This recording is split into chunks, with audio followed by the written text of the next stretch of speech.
we missed Emery. We had actually set him up. He was more than happy to meet with us. We knew he had cancer. He knew he had cancer, but nobody knew that it was going to go that fast. And when that happened, frankly, it was our alarm. I hate to say it, but it was our alarm among ourselves saying, let's not talk about this anymore. Let's start doing it. Let's get it done. And so now we've lost Freddie Knapp's gone. You know, I mean, Freddie had a lot of history. Big line. Yeah. Joe Sonner. You know. I know we've lost some good guys in there, but there's still a lot of good guys around. There's still a lot of good guys left. We've interviewed Squirt and Eddie Kisco, and of course Bobby, and Whitehead, and Dill, and Blackmer, and Kenny Shear, broke in the same year you did. Who are we missing here, Greg? well, of course, the ownership structure. Don and Jerry and Marv. Stan Moline this morning. Stan Moline, you remember he was a pit steward in the early years. We did him. We did this writer, Doug Smith. Ron Sherrod, who was a Ron Sherrard was a fan. for 50 years. I don't think he's missed a race ever at State Line. And he had a basement full of stuff. And I mean, he told us what it was like from the perspective of the guy sitting in the bleachers. Okay, that's You know? great. You need that too. We need that too, because those tracks wouldn't be there without those guys sitting in the bleachers, and we needed the owner's perspective. And we still have Russ Thompson to do. Okay, Russ got a lot of him. Yeah, he's got some stuff. We tried to do Jim Fardink last week, but he's in the hospital right now, so we didn't get Fardink, but we got his scrapbook. So we got a lot of stuff out of his scrapbook.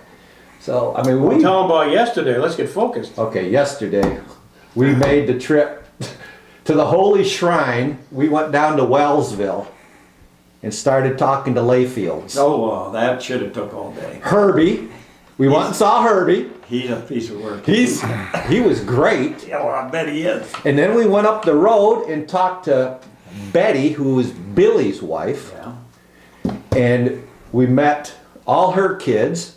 We met Including Dean, the Dean, grandson. the next Dean, which is a grandson of the original Dean. Well, it's a grandson of Billy's, but What? how is it? It's not. No, no. It's not a direct family. No, that's right. You're right. It wasn't Dean's grandson. It was Billy's grandson. You're right, Greg. We saw so many damn Layfields yesterday. There's a lot of They're kind of like the Hatfield and Jordans McCoy. up. They're kind of like the Jordans up in Sugar Grove. Too damn many of them. So we must have And they're saw. still trying to race. I mean, they're still. Oh, yeah. I don't think Herbie raced this year. But Billy did, didn't he? he's dead. Oh, Billy's dead? Billy's dead. He's When did Billy die? 2 years ago, Greg. And we saw pictures of Billy there. He was huge. And He raced up until he was like 70 years old. Yeah, no, he did. But he's dead. The only ones that are racing now is Billy's son, Joe. Glenn. There's a Another son named Glenn. And then there's another son named John who has a go-kart track out that way. Beautiful go-kart track. I mean, I'm not talking about a backyard I'm talking about bleachers and a shop out front that sells parts. I mean, it's beautiful. Lights. I mean, it's a stand-up operation.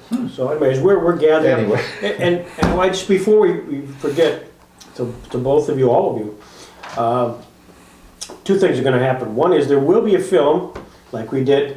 Remember, we did the Roller Bowl, and we're going to big dog and pony show in September of next year. We'll all be invited.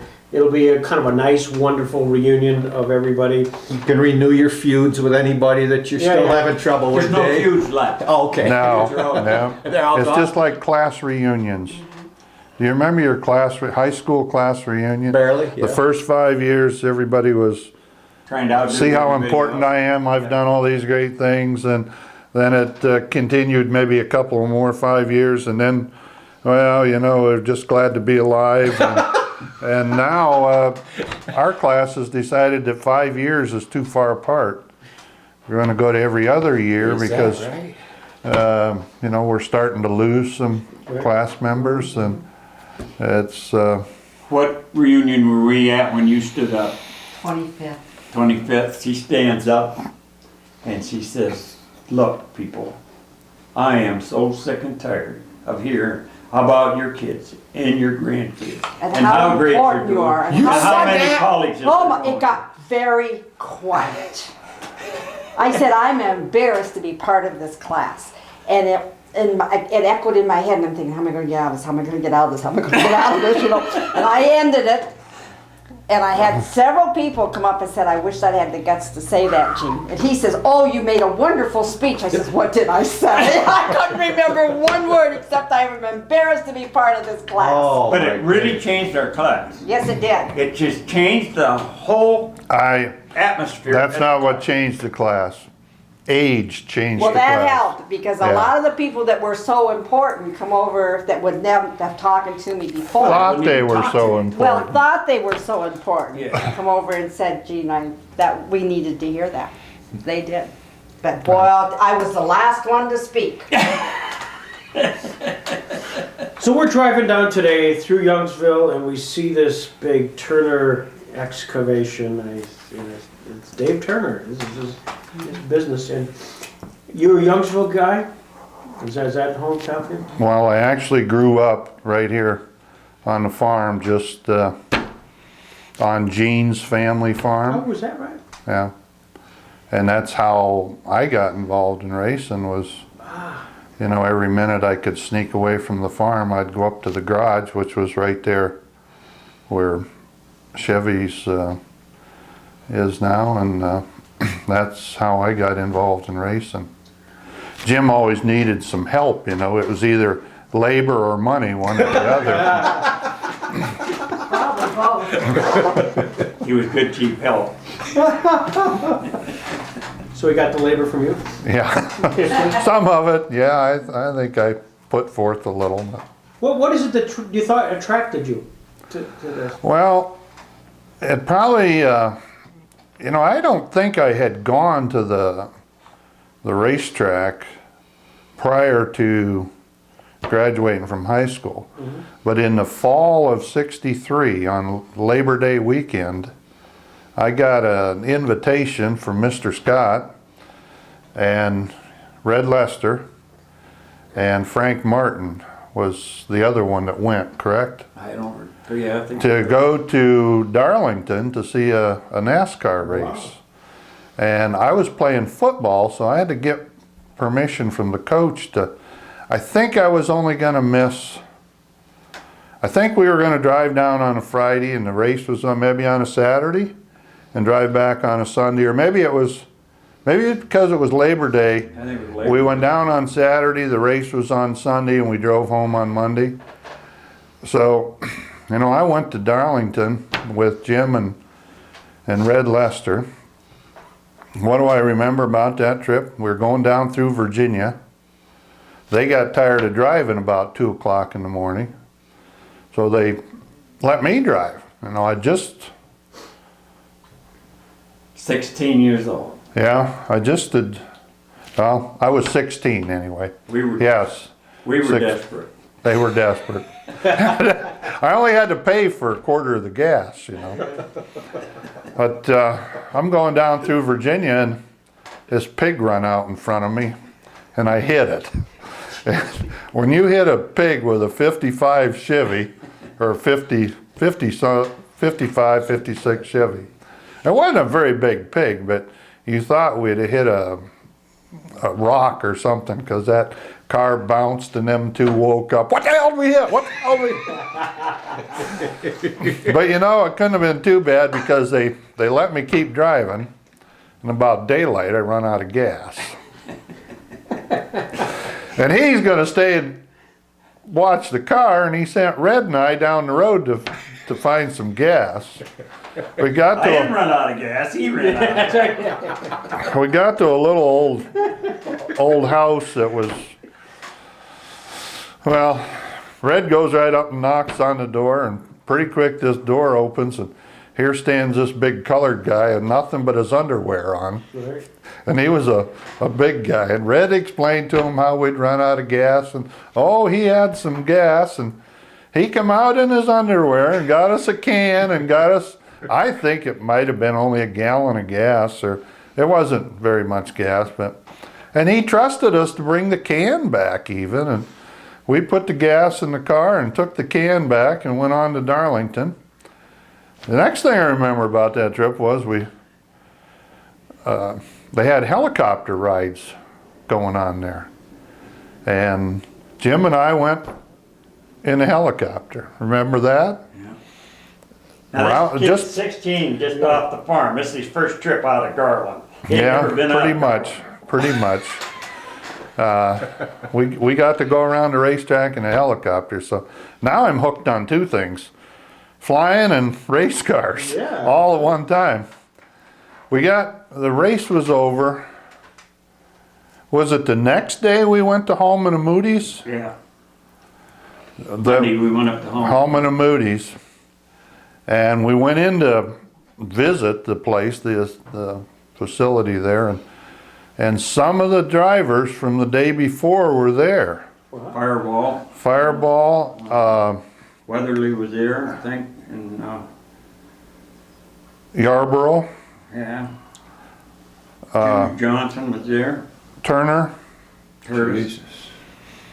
My son is named after him. Okay.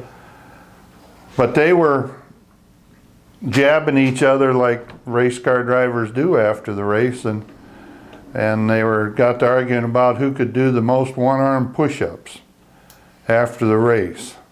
And they got down on the floor and were doing one-arm push-ups. Well, I was a pretty tough kid then, but I never thought of doing one-arm push-ups.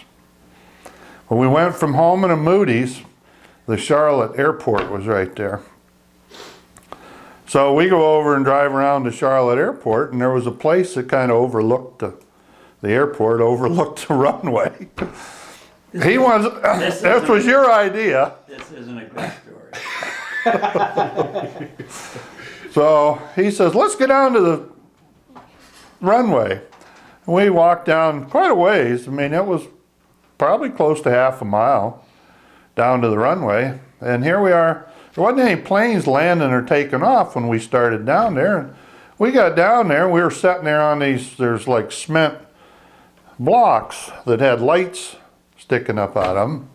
We're sitting there on the lights, and there's a bunch of planes started taxiing out down at the other end to take off.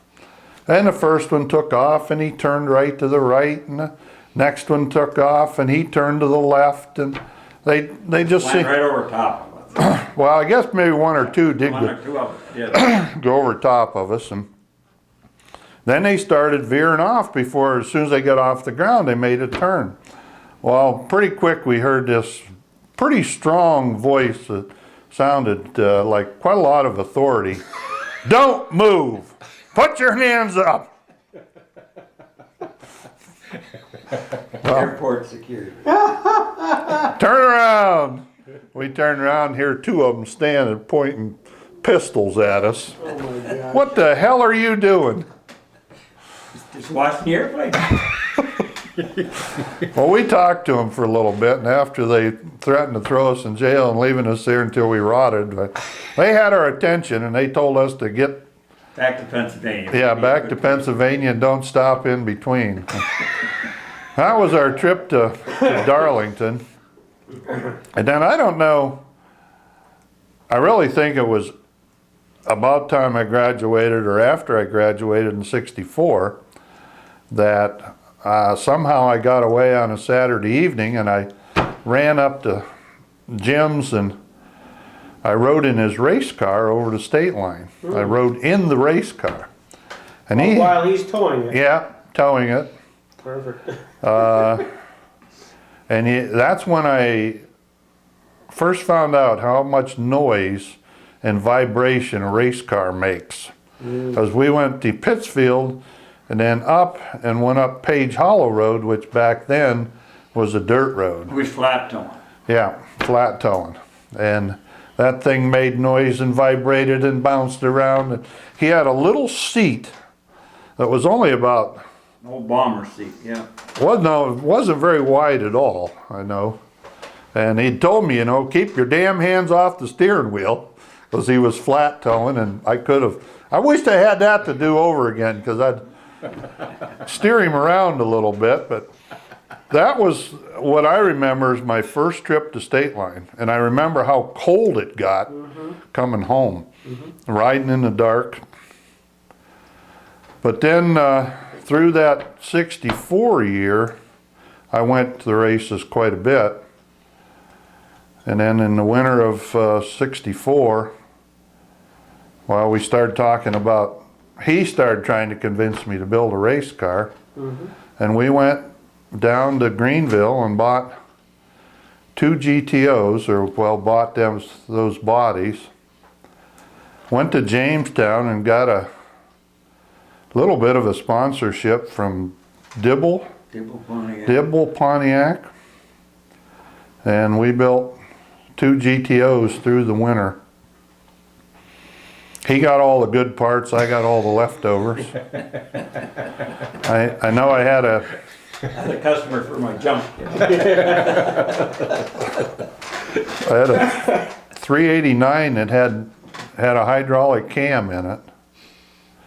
But it really worked quite All the well. power they needed back then. Yeah, it worked quite well because it had an awful lot of torque coming up off the corners, and that was my first race car. Of course, like him, I didn't have the money to build it with, and I remember I borrowed some money from my girlfriend to build the race car, and then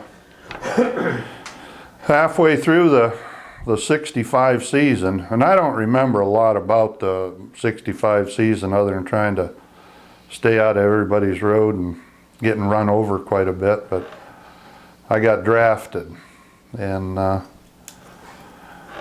I chose to sign up for the Marine Corps rather than accept a draft, and that gave me a deferred enlistment of like 4 months or maybe 6 months, because I didn't have to go then until February of 66. So I got to race through all the 65 season. And 65, I don't know, I know I won a heat race or two and a semi or two. One semi that I should have won, Jim was in the same race, and he told me if I got the lead and he got it through the pack and was behind me, that he'd let me win the race. Not only did he go by me, but he hit me when he went by. I thought he stopped. Thought I- Car jumped out of gear or something. Dave, you didn't Your have buddy, any, yeah. you had no racing experience at all. No, And you showed up into the top class. What was your first race like? Do you remember the very first time you had to drive a race car? excitement. Yeah. Excitement. Scared? No, oh no. Not scared. I don't ever remember being scared in a race car. Not scared, excited. We were just talking about hunting a little while ago before you came, and I made the comment that, I used to get excited if there was a buck coming, and you knew it was a buck. By the time you got there, you were shaking so bad that you couldn't hit it. Well, those days are long gone.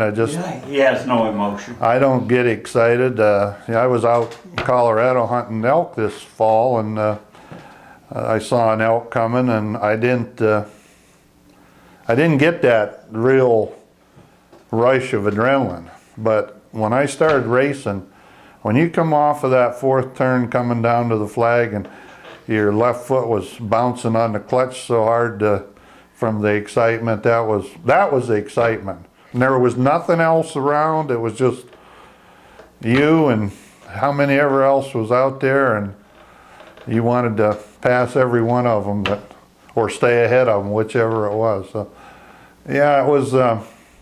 I was hooked. I mean, I just. I do remember that. I remember the excitement, and even up until I quit, there was lots of times that coming down to the green flag, I was so excited, I think is the right word, that your Apprehensive. your foot would shake on the clutch. Like one of the last times I raced was down to not Lernerville, the other one, Tri-City? no, Warren. In Ohio. Oh, Expo, No. Conneaut. Where, Gene? Sharon. Sharon, Ohio. And I started beside Dave Blaney. And I was going to beat him to the first turn. Hell. Time I got to the first turn, he was coming out of the second turn. He showed me he had a lot more power than I did in You a mean hurry. Dave or Lou Blaney? Lou Blaney. Lou Blaney. Oh. No. The kid? Dave. Yeah, he was only, well, this would have been like an 88. Okay, well, he was probably a teenager then. Yeah. That's before he even started running sprint cars. Okay. No, he was running a sprint car then. Well, I may have the names mixed up, but I keep thinking though it was Dave who is still racing today in NASCAR. The age is right. I mean, he Yeah. it could have been him, but I was okay. I didn't. He didn't race very often, or not in the. And this was a heat race, and why he was starting on the outside of the front row, I don't know how they figured it, but anyway, there was still the excitement, I never lost that, but I ran out of time to race. But in '65, talk about what made me think I could drive a race car. Well, we were going up to Olean. They were running at the time, and we were towing up there, and it must have been on a Friday night maybe, or whenever Yeah. it was that we went up there. And I don't know if it was the first time we went up there or not, but I'd unloaded my car and was there by my car, and this guy walked over to me, and I knew who he was from State Line. It was Frank Ruman.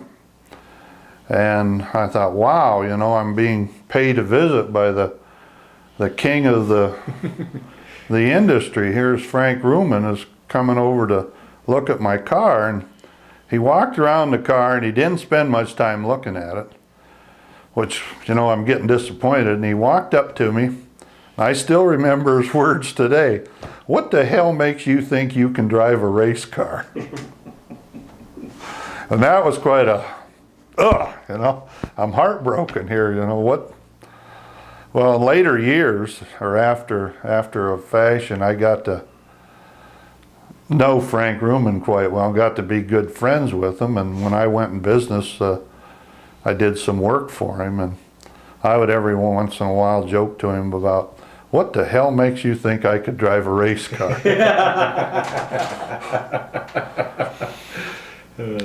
The first year when you're looking and there's the Schnarrs, the Johnses, were there sort of, you were awestruck at all? Was there any sense of, again, back to I just graduated from high school and now I'm on the track and here I am and the guys that are really gotten a lot of headlines and attention. Well, you got to remember now that I was cocky enough that when I got drafted, I went and joined the Marine Corps, so I didn't have to spend my time in the Army. So I was probably a little proud, but I had a lot of respect for them, and I would get out of their way.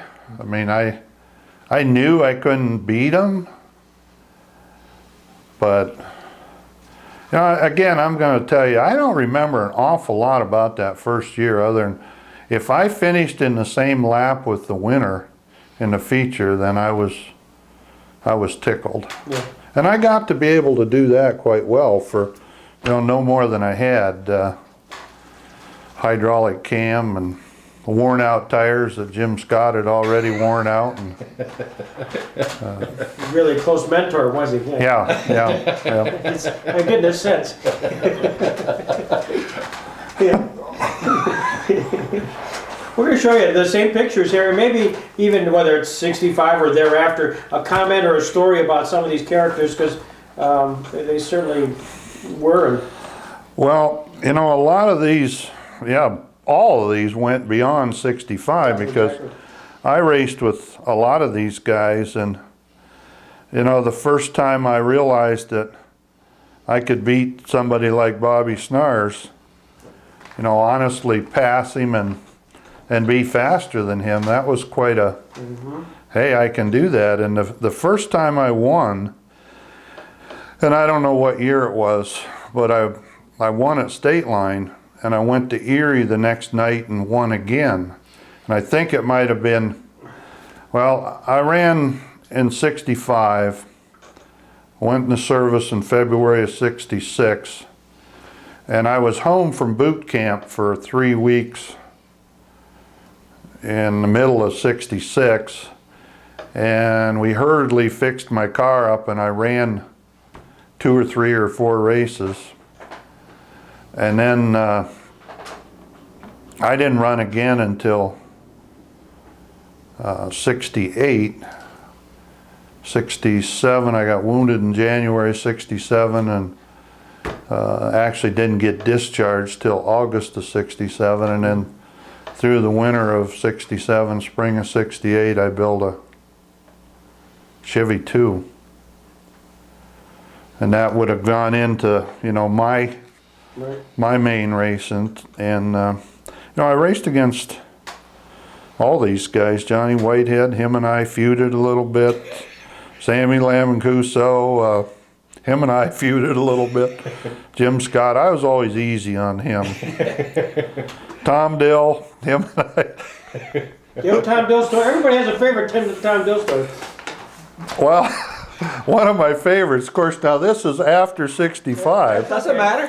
But We can open it up here. Tom and I were feuding quite bad. And one night in a 50-lap race, I knew that Tom was going to get me. So I thought the only way to solve this problem is to get him first. So I did, and I got him good. He ended up somewhere over by the flagpole, and he come back out on the racetrack, and he was going around the inside of the racetrack kind of slow. And I knew he was waiting for me, you know, and he was going to get me.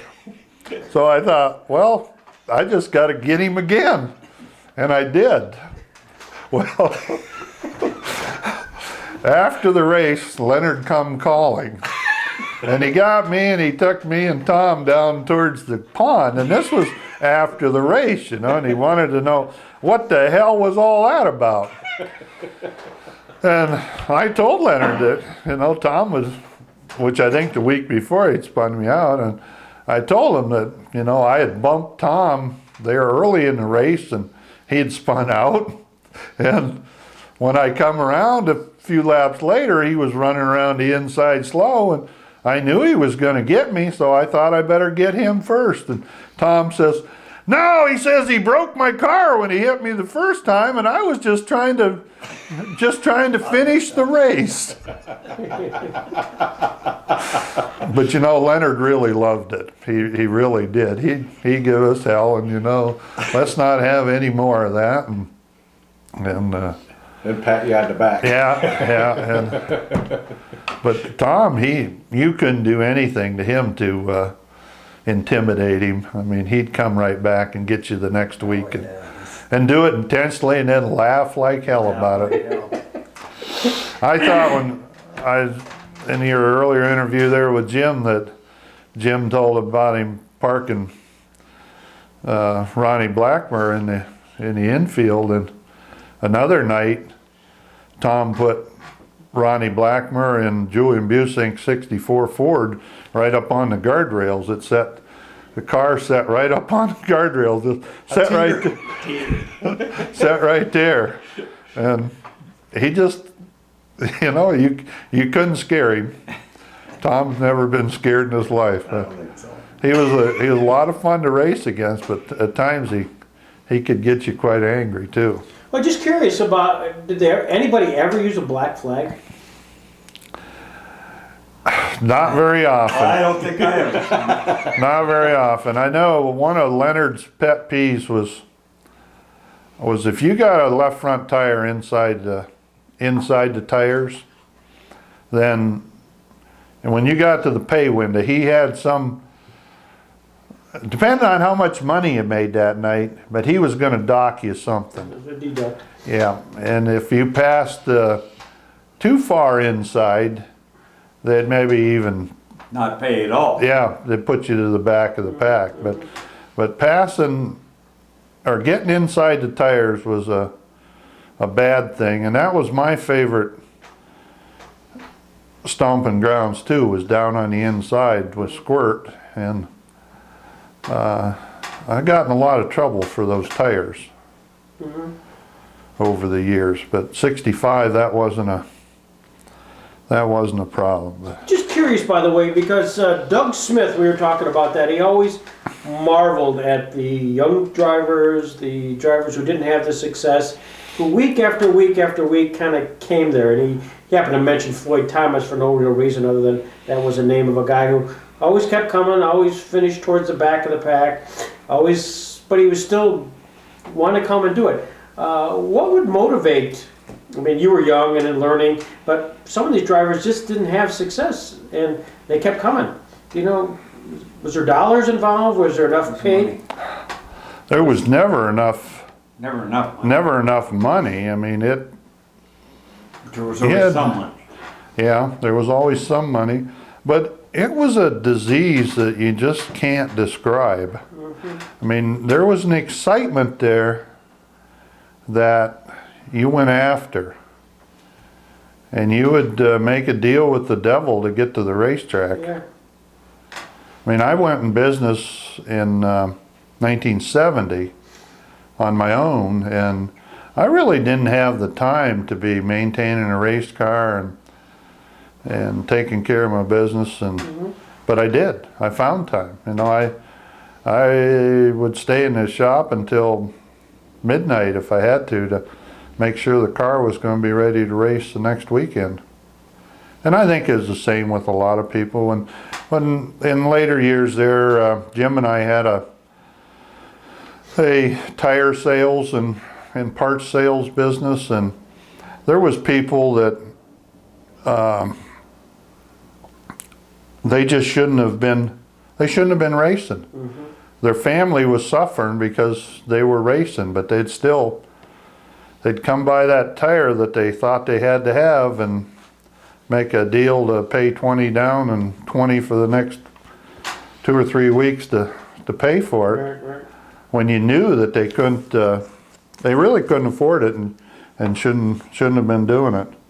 And you mentioned one of them there earlier, but his picture's not here. Can you share? Kenny Shear. You know, he always raced beyond his means, as we did, as Jim always has. Well, I borrowed the money from my girlfriend or some of the money for my first race car, and that was $800. Did you ever pay me back? I thought you were going to ask about the girlfriend. Well, I married her. You married her. So he didn't have to pay Pay her back. See, Yeah. Yeah, nice. Buddy. We're partners. Yes, that's right. We're partners.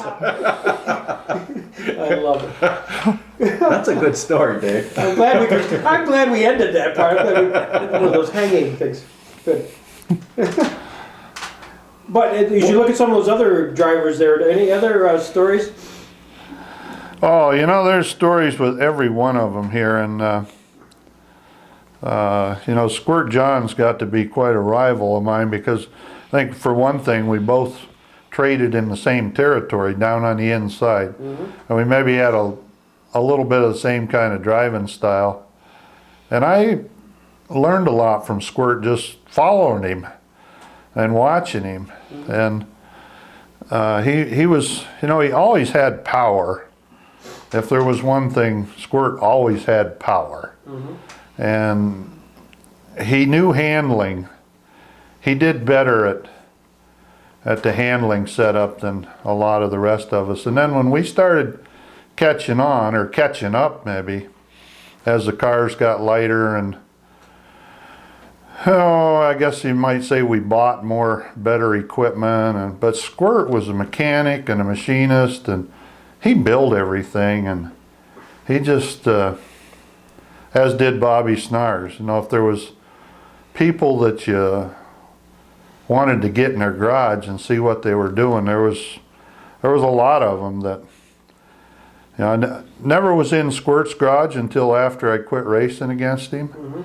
And I was down through Brockway one day, and I wheeled in there and stopped and talked with him for a while.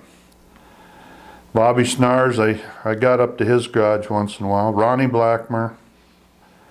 Of course, all my stories are later years, but Ronnie, one night, we were racing at Wattsburg. Larry Parmenter owned it and ran it, and I was doing pretty good then.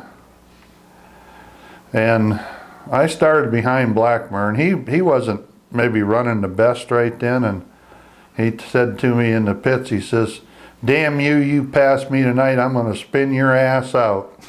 Well, I passed him and kind of laughed when I went by him, but I wasn't laughing in the next corner. He spun me out. Then he had the nerve to try to tell me it was an accident. He come over after the race and was all embarrassed, and you know, I'm so sorry, Dave, I didn't mean to do that.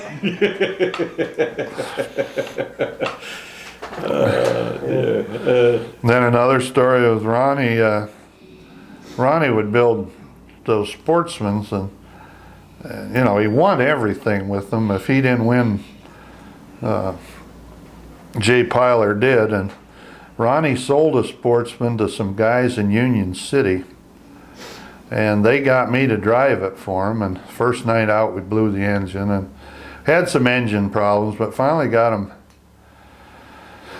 engine back in it that would work pretty good. And I started in the second row one night in the feature and jumped right out front and ran away with it. And Ronnie come over after the race, and Ronnie would always take his finger and hit you in the chest. He'd poke you pretty hard, wouldn't he, Jim? And he called me a few names, and he says, "I'll never sell another effing race car."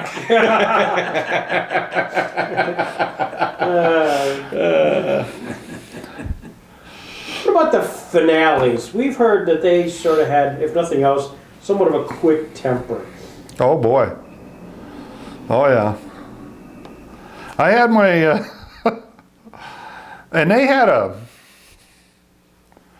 mafia enforcement crew.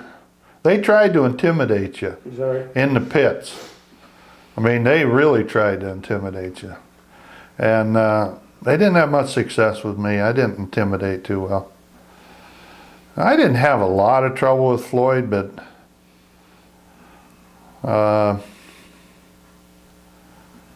there was a couple of times that we had little talks after the race. But Floyd wasn't near as bad as a couple others that who was Tom Dill? Dick Litz. Mm.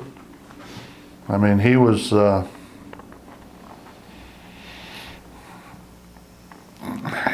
always taking the cheap shot. Mm-hmm. I felt, and he and I had our share of problems.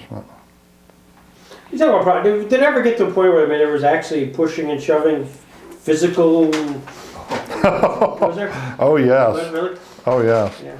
And I probably had a little advantage there because I was a pretty good sized boy, and I had some pretty good training. Yeah, I'd say so. Yeah. And there was a couple of, with Litz's crew, I Intimidate you. did some damage to him one night in the pits, and but that was the end of it.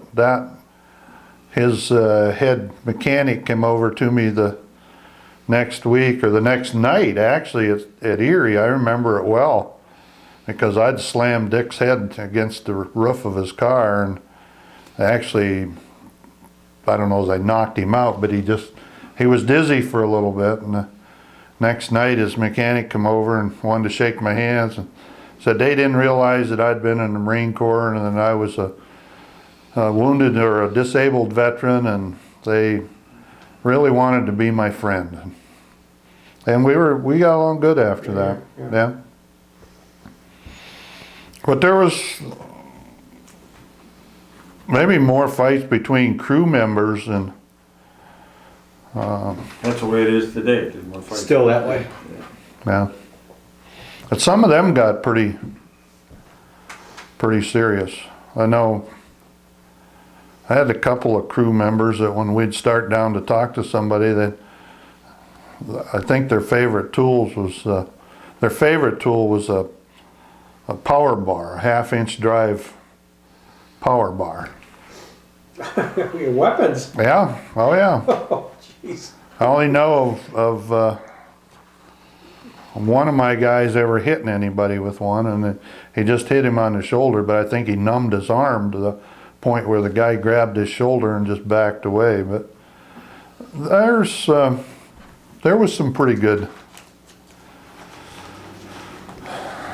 excitement in the pits after the races, but really as you asked Jim about staying after the races, there was a lot more partying went on than Camaraderie. Was it simply because there were less classes and maybe it didn't stay out all? I mean, now the races at State Line seemingly go on for after midnight, and when the day is done, it's just a long day. Well, I don't know, the partying at the track carried over into the social life too, because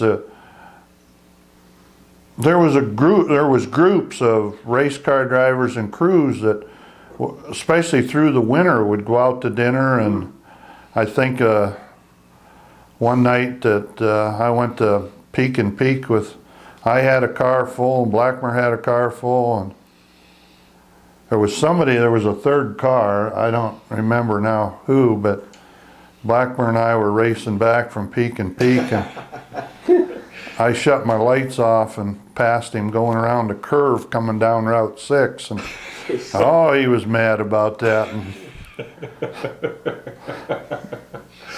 But we had Blackmer never more. quit racing. Pardon? Blackmer never quit racing. Oh no, He no. raced 365. But we had a lot more, or I think, now I'm not involved with racing much anymore, but I think that we had a lot more involvement amongst the people that participated. Somebody was always having a party at their house or at their garage, usually at their garage, and there'd be 40, 50 people there having a good time. And I don't ever remember of any fights breaking out at those parties, or, it was just, So they left it at the track. yep. Well, that's great. Did you find that, again, going back to that kind of list of guys, some that that you find that the Kenny Johnsons, the John Seelys, the Paul Wilsons, guys that were maybe traveled some distances, that did you try to get close to, or to learn about? I used the mentoring type program, and again, I'm often look to Randy for the timing of all these guys, but Dave's a little after those guys you just mentioned. Yeah. Yeah. But the guys that lived the distance, that traveled, Yeah. I was never in Squirt Johns' garage until after I Right. quit racing. Now, we did have a party once that Squirt came to. Mhm. I do remember that. Jay Piler, he would come down this way. The Erie crew was pretty much isolated up there in the Erie. But Jamestown crew was pretty well isolated. Yes, yeah, but everything in between, the Bobby Snars, you couldn't have a party without Bobby being there, and I guess it was, there was a center group that right. we're pretty friendly. Yeah. Dave, what was your relationship with the owners of the track, Leonard, Jerry, Don, and Lloyd? Excellent. I did over the years, and not in '65, but after I was in business, and maybe I should say I developed an excellent relationship with them. I'd have to say they were all friends. Did you do work at the Yeah. track for them? Oh yeah, yeah, quite a bit, and you know, Jim told you about one night I'd won the feature, and Leonard came up and set the case of beer down, measured my tire, took the case of beer, and walked down through the pits. Well, he walked down there a ways, and maybe 100 feet, and he turned around, come back, threw the case of beer up on the trunk, turned to me and says, "Gotcha." Ah, that was the end of it.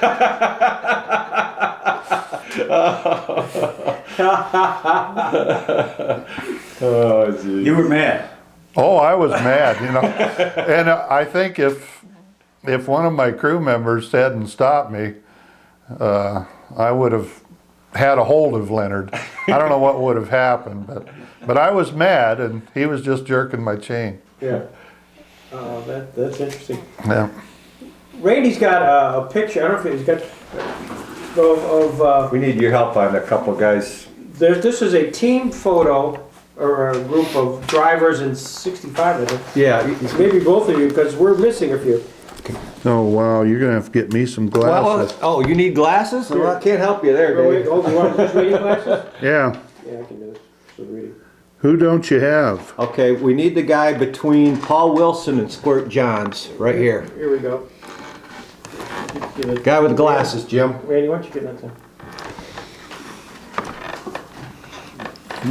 It's Phil Godfrey in it. Oh boy, that helps. Dick Godfrey? Yeah. That's who that is with the glasses? He was racing that Is year, that Kenny Jim. Gears? Well, I thought it was Gears, but Gears wasn't racing. This is from '65, you guys. And Gears wasn't racing in '65. And I believe this is what's so strange, Dave. You're not in this picture. Kenny is in the picture. That's Kenny here. there. Here's the list that. Let me see. Am I on the right side? Yeah. Yeah. Those are the guys that I've been able to come up with. Johnny Boyd, yep. Paul Wilson, little guy, Squirt. Kenny C. Charlie, Arminer. Seeley, me, Tom, Curtis, Jimmy, Litz.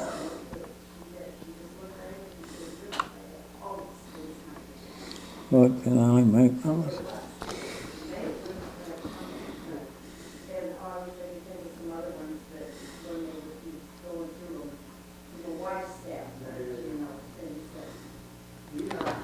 You know, I don't know who that is.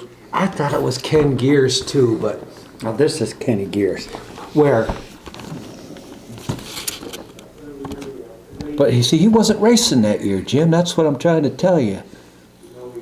I know that guy too. Who the hell is that? That ain't Godfrey, huh? I don't know that. Yeah, that's one of the guys I don't know. I think that's Godfrey. Blackmer thought that was Godfrey. Yeah. That looks like Stroker McGurk. You know, you might be right there, Jim, because he always wore a bandana. Did he? Yeah. But it's funny because everybody else is a late model driver. It would be odd that Stroker was in with all the late model guys. You think this is a '65 picture? I thought it was. And the one on the back, there, I got about everybody there. And now this time you're in there, Dave. Yep. And I also thought that was from '65. And who's the guy on the other side of Freddie? Yeah, there's a guy hiding right behind Freddie that you can only see part of his head. We aren't sure of that guy.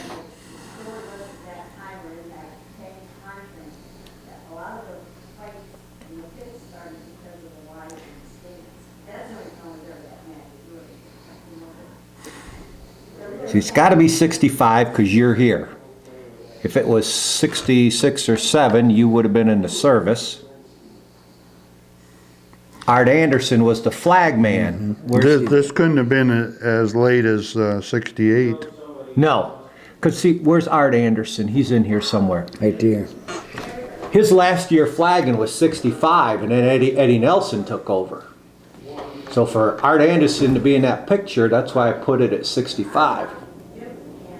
And Floyd Thomas, he was about done around that time. But see, Kenny Shear's in here somewhere, and you're in here, and that's why I pegged it at 65. How young? I know. I mean, you were probably 18 years old or so about then. 65? Yeah, About 18 or 19, yeah. yeah, with 65, I turned 19 in November. There you go. So that you were 18 when that picture was taken. So there's, Well, boy, we haven't been any help to you here. No, well, that's okay. We've showed it to everybody, and this is where we are. We're still missing a couple guys. No, we didn't keep Not that it that. matters, because obviously some of these guys, show up and then you never see them again. Here you go, Greg. All right, here's your job. Now you're handing out jobs. Well, this is the one where movies of State Line Speedway, the early years, is one where we just don't have. Unlike Rollerball, which that made that movie. I mean,